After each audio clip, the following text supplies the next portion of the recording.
Hey guys, welcome back to Sports with Mono and Mono. Believe it or not, it's June 1st, 2024. So the summer has officially begun.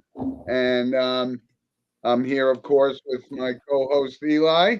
Eli, how you doing today? Good morning, everyone. How are we doing? Obviously, we were supposed to do an earlier show if the St. Mary Gales baseball team won, but unfortunately they did not. But it's okay. We're here, 10 o'clock, normal sports mono show. We're ready to have a great day. Tons of sports to talk about. Stanley Cup playoffs continue tonight. Yep. We can't wait to get into it. We'll get all into all that. First, of course, we always start off with our monologue, which is, of course, is sponsored by Coriano Trucking of Summerhill, New York. And this was an interesting thing that came out, Eli. We're talking about the fact that they're going to integrate the Negro League baseball records with Major League Baseball. Right. And, that's a big thing. And I don't have any problem with it. You know why?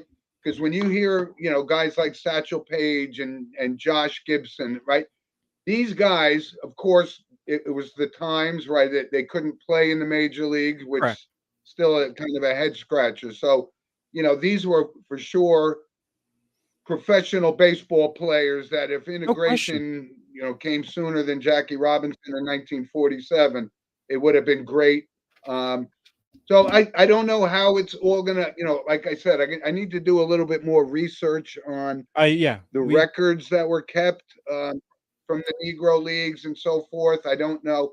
Here's an example. So Ted Williams hit 406 one year, right? Which was Correct. like the highest single season average in baseball history. Correct. And there was a guy, and it's kind of funny because it was Lyman Bostock Sr., and I remember Lyman Bostock Jr. was an up-and-coming player for the Twins and the Angels, and he got murdered or something. So, but he hit higher than Ted Williams, but it was only a 23-game schedule that year. So I don't know how they're going to judge what record. Yeah, so there's a lot of factors in play.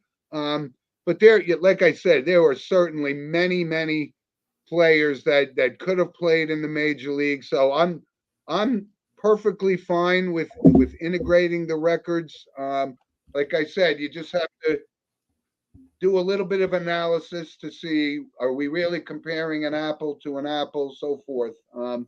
Listen, so a lot of people could think that they were inferior players in the Negro leagues, but they were inferior players in Major League Baseball too, right? Absolutely. And for example, Babe Ruth hit 60 home runs, and a lot of people could say, well, the pitching wasn't that good, but I tell people, well, then why didn't everybody else hit 60 home runs? Babe Ruth hit more home runs in one season than 10 teams combined in Major League Baseball in 1927. So, but I think it's really good. I'm happy that the former Negro League players, and some of them did, like Satchel Paige went on and did play in the major leagues.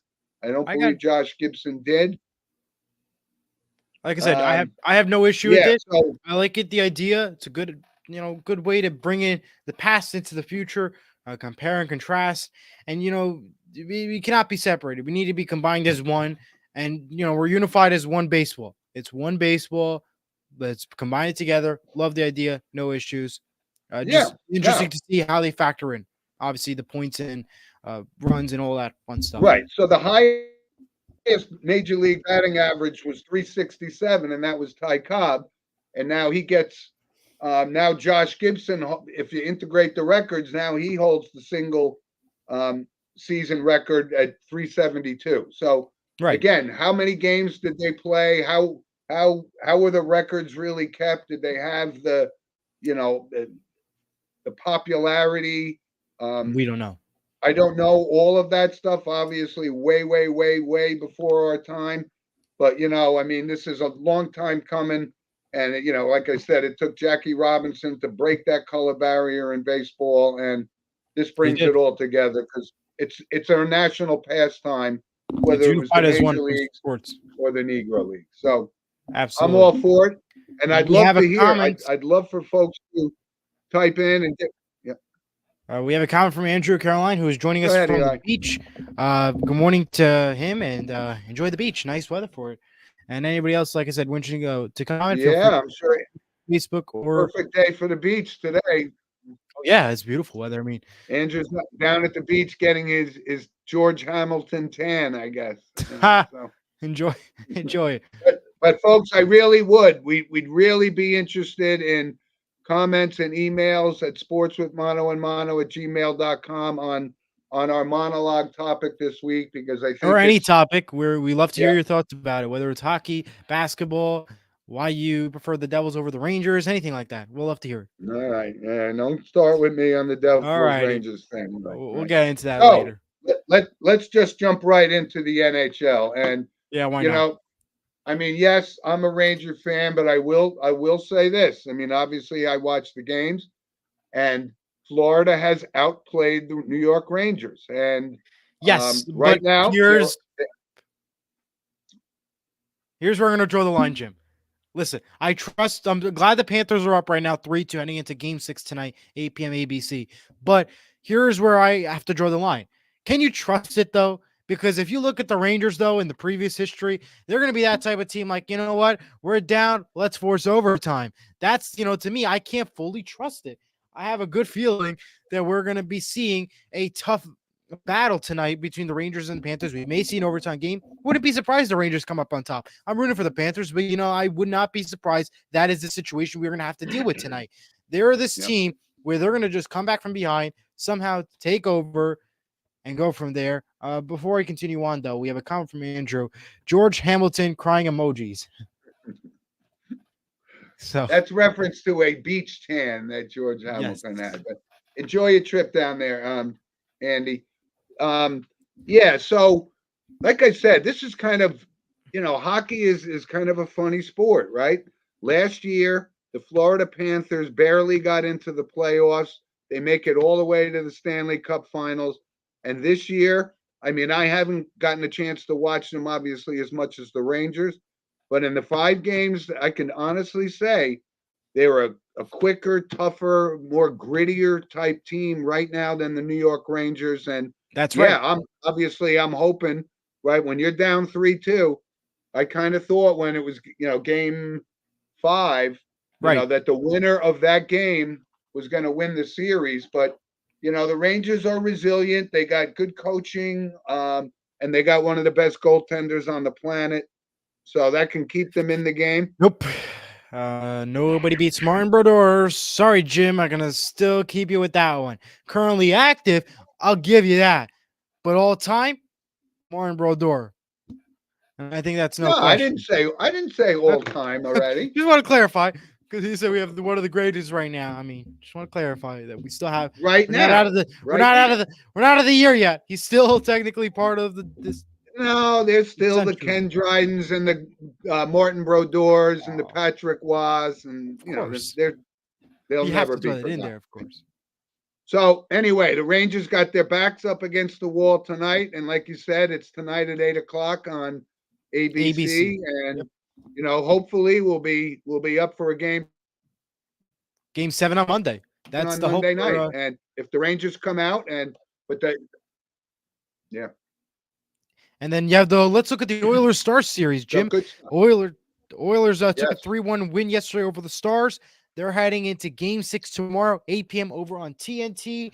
They have pretty much an exciting series also, because it's up in the air. Anybody could take that series. I mean, the Oilers looking pretty good right now, but the Stars, they're also not a bad team. So it'll be fun to see what happens. They're going to be in Edmonton tomorrow, so we will see how that plays out. But another great, exciting series in the hands as well of the NHL.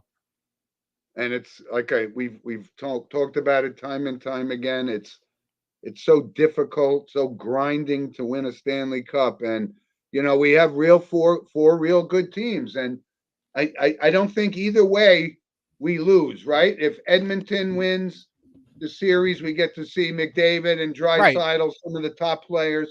If we see the Stars, though, it's a new year. We see a brand new Stars team come out and play in the Stanley Cup Final, and that's the same situation with the Panthers and the Rangers. We'd love to see the Panthers again because that was no matchup last year to the Vegas Golden Knights, who were a whole new team last year.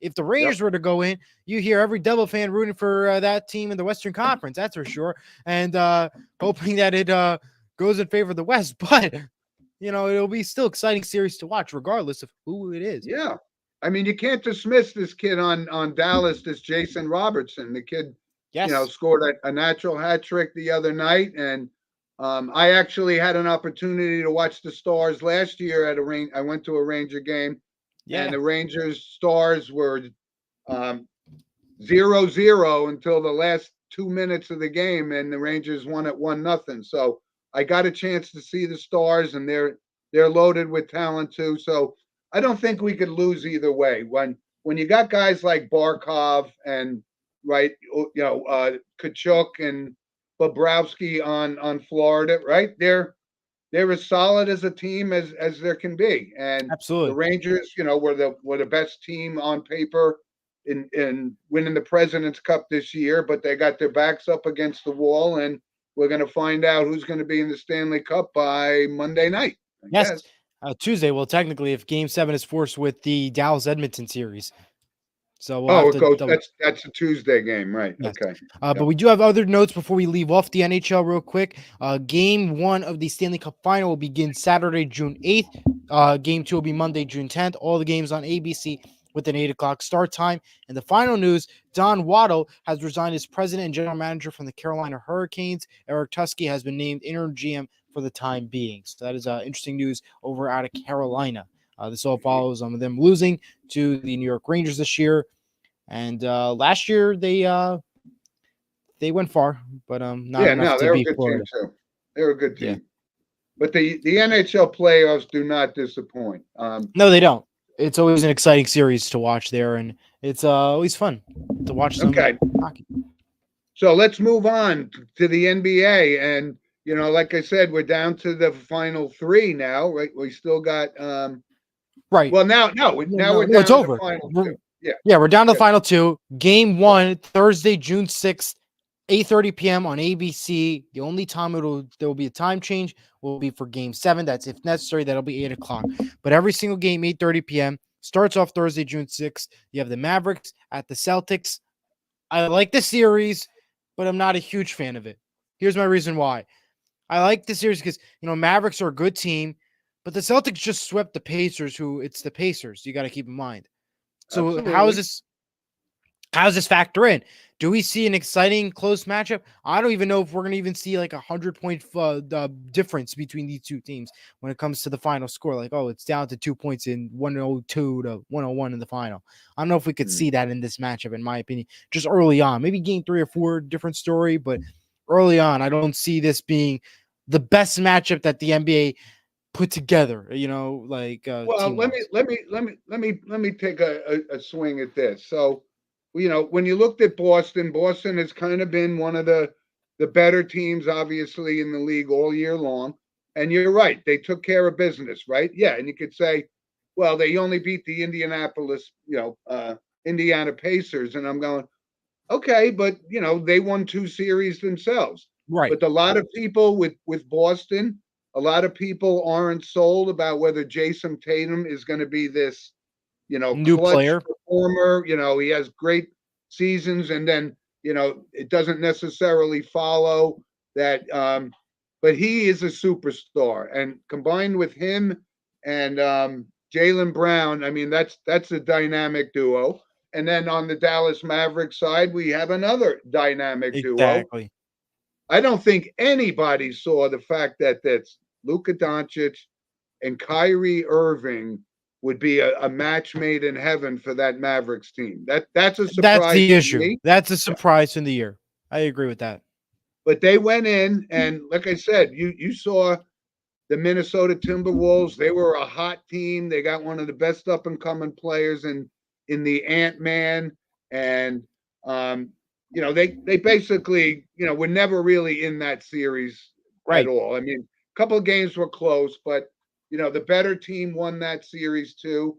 So we got a great NBA Finals matchup, and we do. You can't deny that this Luka Doncic, he makes some shots that are just almost Larry Bird like. That he Absolutely. reminds me of that. Yes. Right, kind of a gritty guy, and he's all over the place. He just But did it. the Yeah. ball Right. always goes in the net. And I listen. We talked about Kyrie Irving verbatim. I didn't like his attitude, what he did in Brooklyn, all those kind of things. But But he it all still factors in. is one hell of a basketball player, and he's No playing at question. the top of his game right now. So this is a great matchup. I think this is perfectly in line with what the NBA would wanted. It's going to draw a lot of audience viewership, and it's really, I'm kind of looking forward to the finals. And Yeah, but I am too. the thing that drives me crazy, because like I said, I'm watching more NBA games now, but it just really goes to show how almost irrelevant the regular season is, Like I because said, we talked about this um before. The playoffs are a yeah, whole new market. The regular season is nothing than what the playoffs bring about. And I've said this time and time right, out. I love watching NBA playoffs. I can't stand to watch the regular season because yeah, it me just takes too. forever. It's high scoring, pointless games. The pregame, postgame is not exciting, but when it comes to the postseason, it's a whole new ball game. Yeah. So I'm gonna, let's kind of make our preliminary picks. Yes.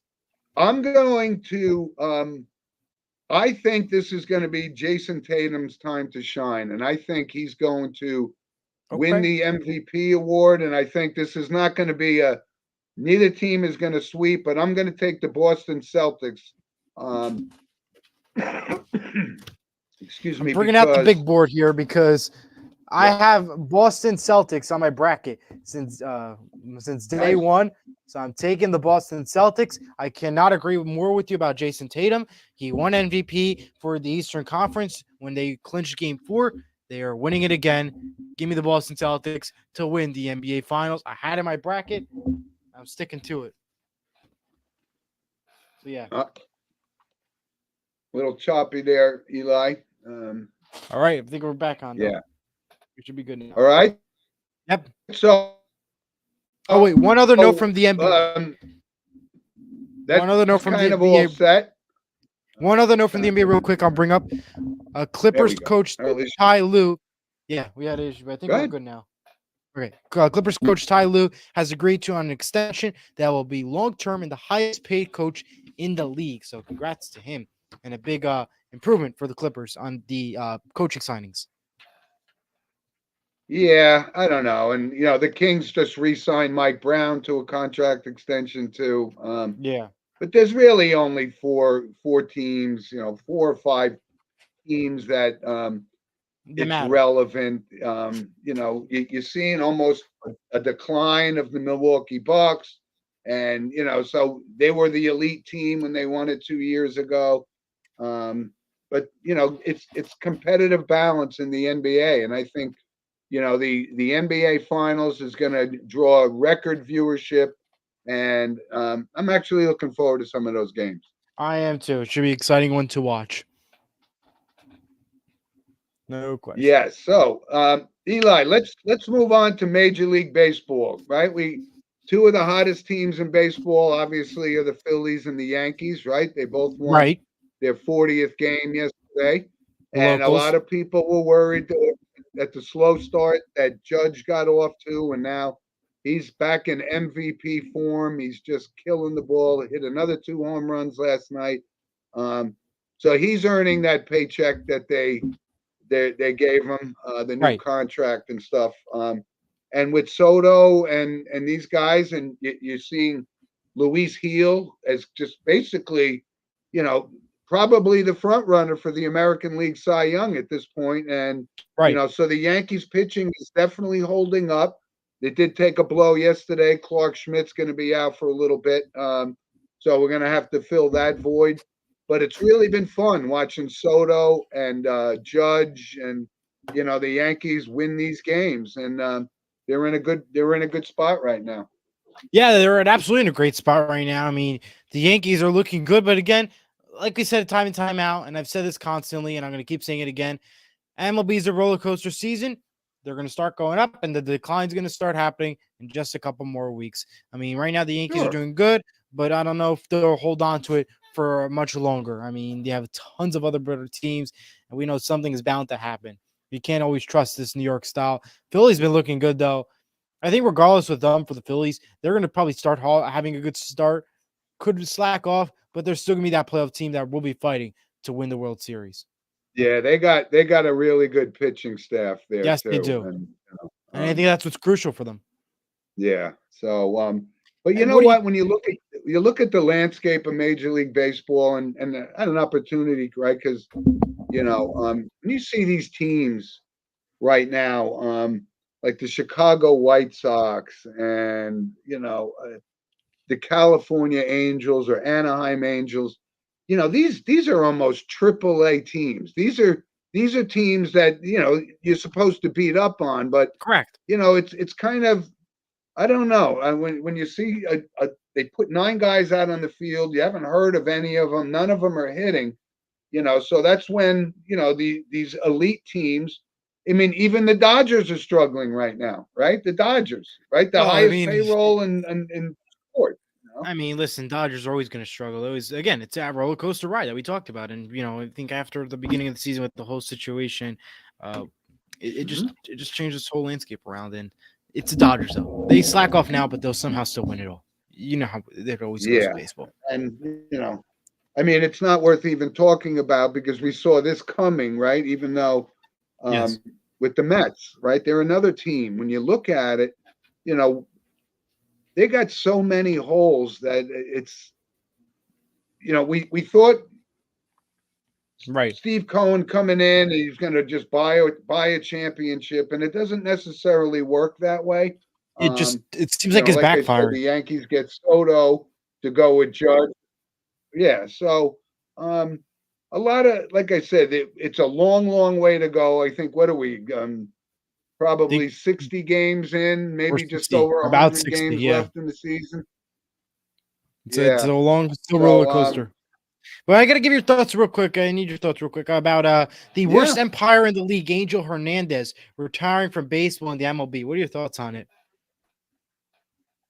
Well, it's kind of funny you said that because that was a random point of interest that I wanted to bring up. And, when you hear people say, and I've been watching baseball my entire life, and yes, this guy for sure was the worst umpire in the history of Major League Baseball.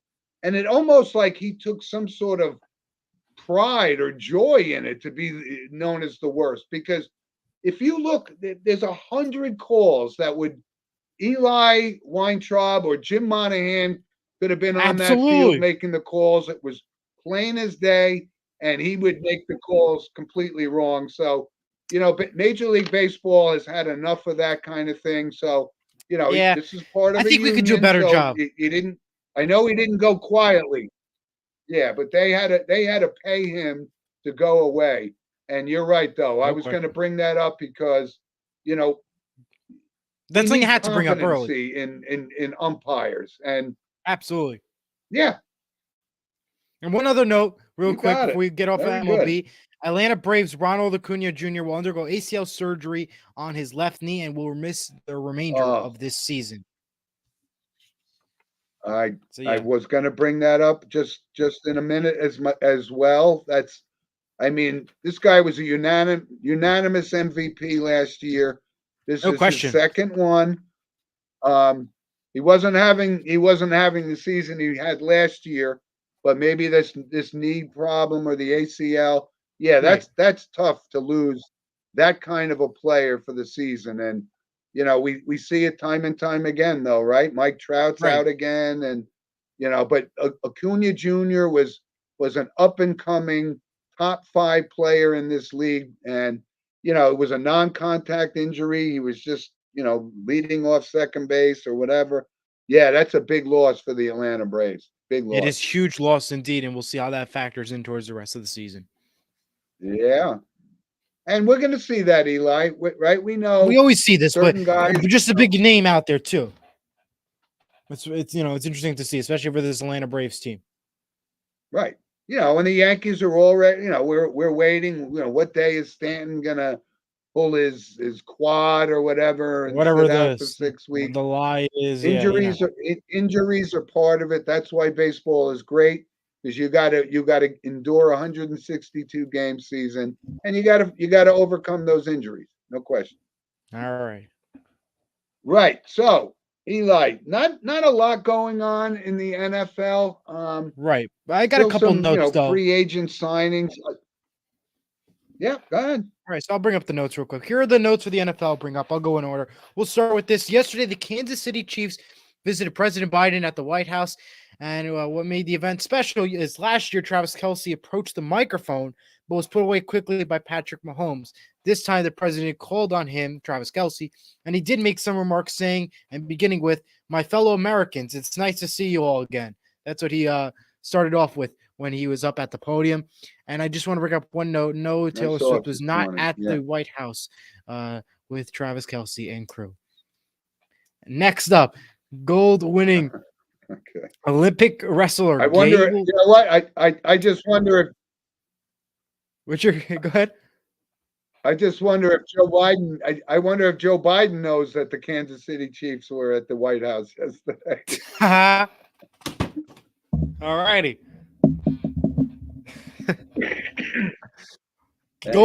Olympic wrestler Gable Stevenson is signing with the Bills as a defensive tackle. It's an interesting one. I thought I saw. I didn't expect that to happen, but hopefully it works out for him. A new story that's developing in the NFL. Is that his name? Gable Stevenson. That's Gable Stevenson? Yep. Yeah. Yeah. He must have been named after Dan Gable, right? Yeah, maybe. New story is developing and for the future of the NFL and has no input to the political views with Harrison Butker, but from the Chiefs, they're not going to be using Harrison Butker for all kickoffs. Instead, we'll use safety Justin Reed. This comes after the NFL changes its kickoff policy and rules. So we'll see if this factors in to the rest of the kickers and if they will take part in the new kickoff rules and sections. That's a pretty big thing to know over in the NFL and has nothing to do with the political views that we've talked about and what he said at the college just a few weeks ago. The other couple of notes that I'll bring up real quick. On Dolphins wide receiver Jalen Waddle gets a 3-year extension worth $84 million. Wide receiver Juan Jennings is signing a 2-year deal with the 49ers for $15.4 million.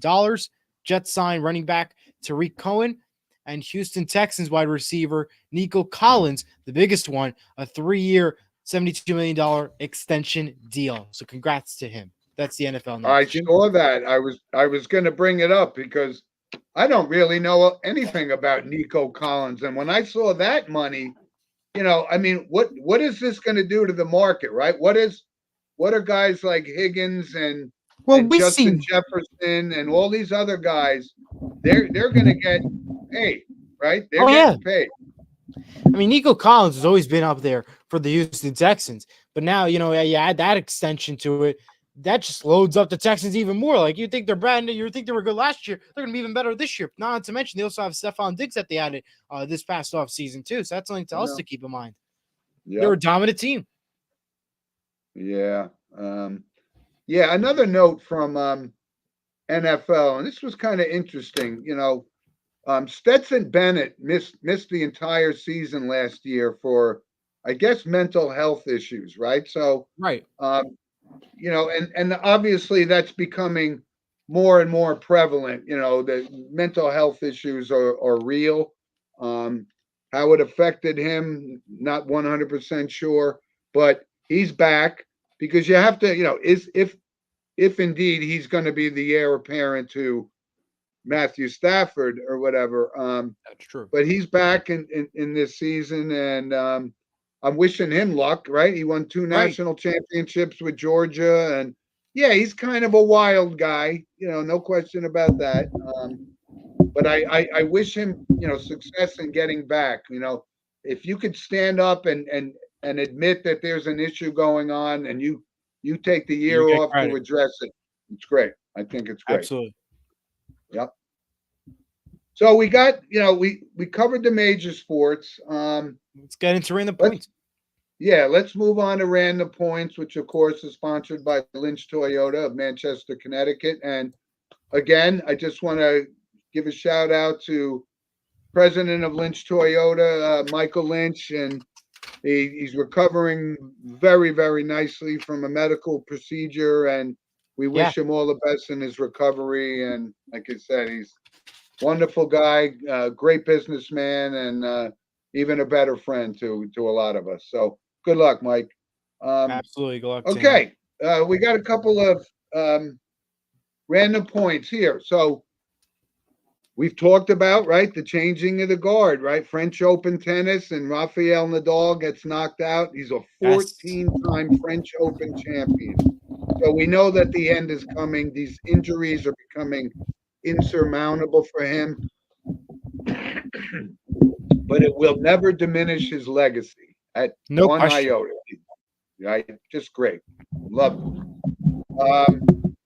Joseph Newgarden wins the Indy 500 for the second year in a row. Yes. And that's only happened. That's only happened 6 times in the history of the Indianapolis. And it was delayed too, by the way, because of the weather, which was really bad down there. Was.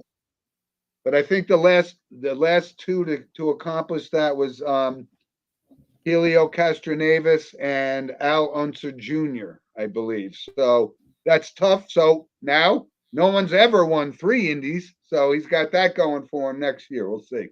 Absolutely. Let's see. Oh, I wanted to mention this because we talked about it. We're going to have him on the show. My nephew, Brendan, who was the pitching coach of Rutgers and the recruiting coordinator, has stepped down from that position, which came as quite a surprise, to me. But I'm hoping that's an indication that he's got another opportunity that's even bigger than the current role. He had 5 years at Rutgers, did a great job everywhere he's gone. He was at Bryant, George Washington University, and UMass Lowell, and he really takes these young kids and molds them into a pitching staff. So I think the future is bright for Brendan, and I wish him all the best, and can't wait to have him on the show when he lands his next big role in college baseball. So all right. A couple other things. I don't think we brought this up, Eli, last week, that Tyson Fury got pretty much his butt kicked in by this guy from the Ukraine last week. Yeah. 2 weeks ago. So it looks like that fight July 20th is off. Yeah. I mean, right? They have officially confirmed off. I mean, that was the biggest fight of the year with Jake Paul, and now it's you think it would be impossible to knock this guy out, and he got battered. So ding ding, ring that bell. Again, boxing doesn't have the lore for me that it once had with the Frazier, Ali, Foreman. It was fun to see if that would have happened. Jake Paul and Mike Tyson on Netflix. That would have been cool to see. I mean, obviously, would have been the that was canceled. That was canceled. That was postponed. Right. Still, not that I was going to watch it anyway.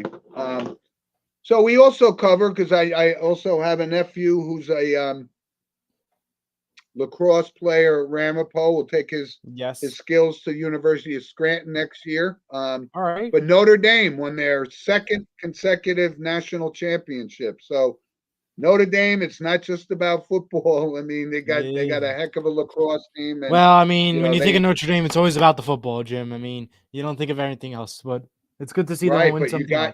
You can't deny that lacrosse is becoming bigger a popular sport, no question, and bigger in this country. And a lot of kids are giving up other sports to play lacrosse. But I thought that was an impressive 2nd consecutive win for them. When you look at it, though, Jim, you have to look at it. I mean, and say, well, yeah, a lot of people are joining lacrosse because other sports are either too full to capacity. There's always somebody else better, or it's not worth the money, or it's not worth your time and talent. And that's why, lacrosse, like that new growing sport, that you could still make a name out of yourself and become the Hall of Famer and still make the money that you want. And I don't blame them for doing so. Yeah. And here's an interesting thing. I think his last name is Forson. But he's actually, I don't ever recall seeing a 2-sport athlete that played football on the Notre Dame team and lacrosse on the national championship team. So that's certainly notable. right? Absolutely. Right, two That's a random sport point. guy, and he's really really good at both. So, and another thing could be, a lot of people are concerned about, concussions and the contact sports. So if they're Right. giving up football, right, it's not as intense Yeah. as the Yeah. contact sports like hockey and all those things. But it is growing, and you know what? It's even growing more and more than I even anticipated. We didn't have lacrosse when I was in high school. Right. It just wasn't really played. Absolutely. Um, It just but that wasn't was the thing. that was notable. And one last thing before you give your random points. Yep. My Niagara Purple Eagles are in the Stillwater region of college baseball playoffs, All right. and that's first time ever in school history. Um, and actually, there just a note: one of my classmates from Niagara back way, way, way back led the nation in hitting one season. So, we got some Impressive. good players. There's some Niagara guys that make the major leagues, but they rarely, if ever, have gotten into this tournament. Actually, never. So I'm wishing my Purple Eagles good luck. They're playing some Absolutely. tough teams. Like they got to go up against Oklahoma State, today. So anyway, good luck to them.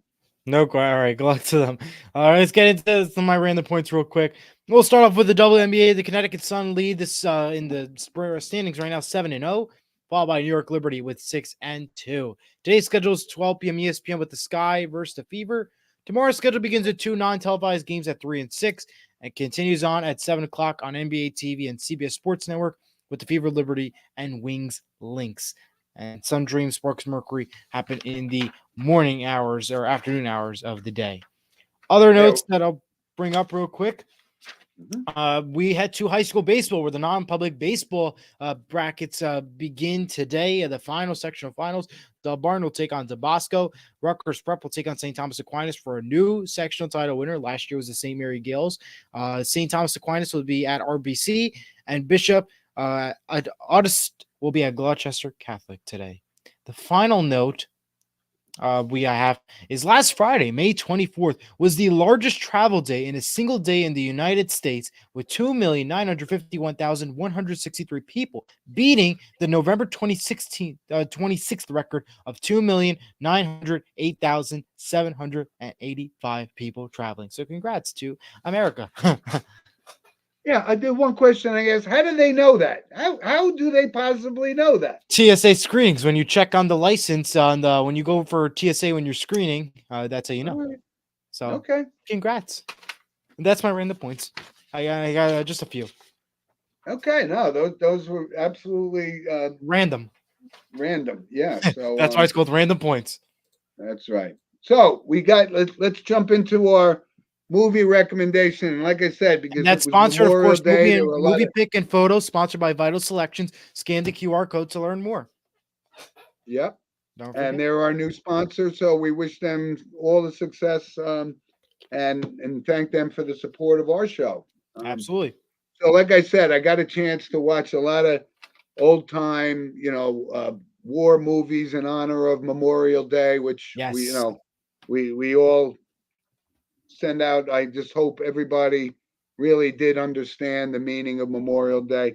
But it was kind of one of my favorite movies. It was called The Dirty Dozen, and Okay. just an all-star cast of actors, including former football player Jim Brown was in that, and Yeah. great movie. As a matter of fact, that's the movie that Jim Brown was making when the owner of the Browns said, "You got to you got to give this up and you got to get back into training camp." And Right. Jim Brown threw up his arms and said, Nope. "I'm retired. I'm Yeah. retired." So he was only 29 years old when he retired, and still one of the greatest running backs of all time. But the Dirty Dozen, Telly Savalas, all the classic actors that you would know. Just a great, entertaining war That's movie. incredible. I'm actually watching school and I have to finish it today because we started half of it, but we got to finish it today. The movie Platoon. It's a war movie, the Vietnam War and everything. So got to check that out. I got to finish it up. I heard it won the Best Picture award, so Got to finish it up today. And my other pick, though, which was my main one, was watch Wheel of Fortune this week because this Friday, June 7th, is Pat Sajak's last time hosting Wheel of Fortune. We're going to have reruns throughout the summer until September and Ryan Seacrest begins. But the official last taped episode is Friday. So watch Wheel of Fortune specifically on Friday. We had a great week this week, especially this guy on Tuesday. He was from Hoboken. He was nonstop Hoboken. It was a phenomenal moment. So just watch Wheel of Fortune this week, specifically on Friday. And remember the great memories of watching Pat Sajak and Wheel of Fortune. Yeah, well, like I said, he's been doing this for how many 40 years? I mean, 40 years since Wheel of Fortune started. Yeah, but there was a predecessor. I think Chuck Woolery, I think was the original host. Yes. Right. Yeah. Yep. Vanna White stayed, and then obviously. All right. Well, that's a notable random point right there. Well, it's not a movie pick. That's the question. We have a comment coming in real quick. Good morning from Miriam. I'm glad to see you guys. Have a wonderful weekend.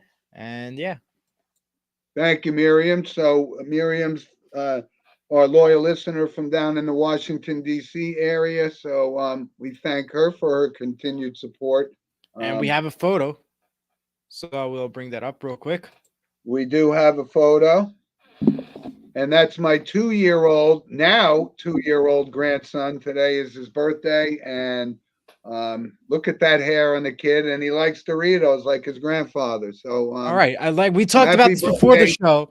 I'm not a fan of Doritos, but I do like Lay's potato chips or Tostitos. And you said you like Doritos. Yeah. I've never been a fan of Doritos. And I saw the Doritos right away. It sparked the color. And that's my grandson. So happy birthday, Hudson Miller, who this was at the Rutgers game I went to a couple weeks ago. Yes, that's right. I can see the Rutgers logo. Yeah. Yeah, and I got a chance to talk to my nephew, and it was great. The kids were there, and they love it. So. All right. Before we go to notable passings, we have another comment from Eric. Good morning to all. So good morning to you, Eric. And anybody else wishing to comment, feel free to do so. And we now lead into notable passings, which was huge this week. Jim? Jump right in. All righty. We'll start off with this. Disney legend, Richard M. Sherman, who won Oscars and a few Grammys, who created pretty much every single song you could think of for the Walt Disney Company, died last Saturday at the age of 95 in 1920. He was born in 1920. Yeah, we'll give one example of that because I think everyone's seen Mary Poppins and Chim Chim Chimney. He was the composer of that sound. Feed the Birds, which is Walt's favorite. And we also had There's a Great Big Beautiful Tomorrow, Supercalifragilisticexpialidocious. That was another one too. Tongue Twister one always. He also created with his brother Robert M. Sherman, who died in 2012. Another comment real quick from Miriam. Happy birthday to your beautiful grandson. Thank you, Miriam. Thank you so much. Other notable passings include Grayson Murray, who committed suicide following backing out of the PGA tournament. He was 30 years old, born in 1933. Yeah, and this was kind of a tragic story. He had some issues, substance abuse issues or alcohol for years. He was still only 30 years old, 2-time winner on the PGA Tour. So that's kind of shocking. And we touched a little bit before on like Stetson Bennett and mental health. Right. Athletes are no different than anybody else. Doctors, lawyers, podcasters like you and I. Exactly. Right. So, nobody's immune to it. And, at 30 years old, that was definitely a tragedy. But, give credit to his family. They could have didn't go public, with the fact that he did commit suicide and it was a result. So they're trying to make mental health awareness, possible, right? In honor of their son. So I thought that was very, very, very, very nice from their family. Yeah. Other notable passings include Johnny Watker, who played Brando Corbin in General Hospital. He was shot and killed last week in L.A. He was born in 1986. All right, I got one here. Okay, and this is kind of a big one. Bill Walton passed away. Yeah, that was my next one. Next one. Yep. So let me give some thoughts on Bill Walton. From a college basketball perspective, no question, he was a 3-time Naismith Award winner as Player of the Year. and just part of the dominating stretch that UCLA had, and he was a key figure in that. He was a character. He was a big Grateful Dead guy, A and legend. I'm a Grateful Dead fan as well. And then a lot of people, he actually made the NBA Hall of Fame. And yes. I was looking at his stats, and listen, he battled a lot of chronic injuries. He didn't have like what you would consider a Hall of Fame career, although he did lead the Portland Trailblazers in the 77-78 season to their only championship, and he was MVP that year. But it was a sad to see that these injuries. He missed like at least 3 full seasons where he didn't play at all. And he only played, the only time he played in 80 games was when he came back and won a championship and the Sixth Man Award for the Boston Celtics. But he was definitely a character, and No question. I don't dismiss his prominence in college basketball, but he only averaged 13 points over his NBA career. But he did have an MVP, and he was very articulate. He had a good run. He did. He really did, and that's a sad loss for when you lose. And it was to cancer too, like that. Everybody kind of seemed to like him, and he was unique, and no question. And the final one was Drew Gordon, former player who played with the 76ers, died in a car crash accident on Thursday. He was 33 years old, born in 1990. That was it for. No problem. Allergies are in season. But there was one. Yeah, these allergies are really bad. So yeah. But anyway, I don't know if I missed it, but former Dallas Cowboys wide receiver Golden Richards. Okay, yeah, I don't think we did that one. He passed. Did we do it? No, I don't think we did. No. Yeah, 73 had a big touchdown catch against Denver in the Super Bowl. So yeah, I don't know why I missed that. If it happened, I just saw it and I was like, wow, I would have brought that up because he was, he was a solid player for the Cowboys, 5 years. And, absolutely. Yeah, so he was really one heck of a very notable football player, right? Yeah. So, Eli, we covered a lot of ground, right? We covered a lot. We weren't sure what time we were going to be on today, but we went off normal. I think we're on track for 10 o'clock next week. Yes, next week we're back to normal, 10 o'clock going forward, unless we have any changes, which we'll keep everybody posted as always. Yeah, and like I said, our viewership is really starting to grow. Absolutely. That makes us happy because this is a passion that you and I share, and absolutely, you're more the production guy, and we bring content that means something to people, and they're interesting facts, things they didn't know. So we want to keep the show informative. We don't want it to be controversial, right? Mixed in with politics and all that. We're not part of that. The dynamic that you and I have developed. Aside from your complete hatred of the New York Rangers, which that's a different argument for a different day, but you got to root for the Devils. I know. So listen, like I said, we got some big hockey games coming up. So the next couple of days is really going to be exciting in the world of sports. And as you mentioned, high school baseball, state playoffs, and shout out to my St. Joe's team who won the Bergen County tournament this year, which is a big deal. So we're seeing tomorrow's sports stars on a high school level, just like we do with football. So absolutely. Well, we thank you for joining us, everyone. We will see everyone next Saturday, 10 a.m., same time, same place. Have a great day. As always, like I said, send us an email and comments because we would love to hear the feedback, especially on some of the topics we talked about today, or a topic if you had suggestions that we didn't cover, we could bring that up too. Right? Absolutely. So it's a beautiful day in the Northeast. Everybody get out there and enjoy it. Thanks for joining us. And Eli, have a great rest of your weekend. And you too. We'll see our loyal listeners next weekend. All right. Have a good one, everyone. Enjoy, Bye-bye. guys. Thanks. Bye.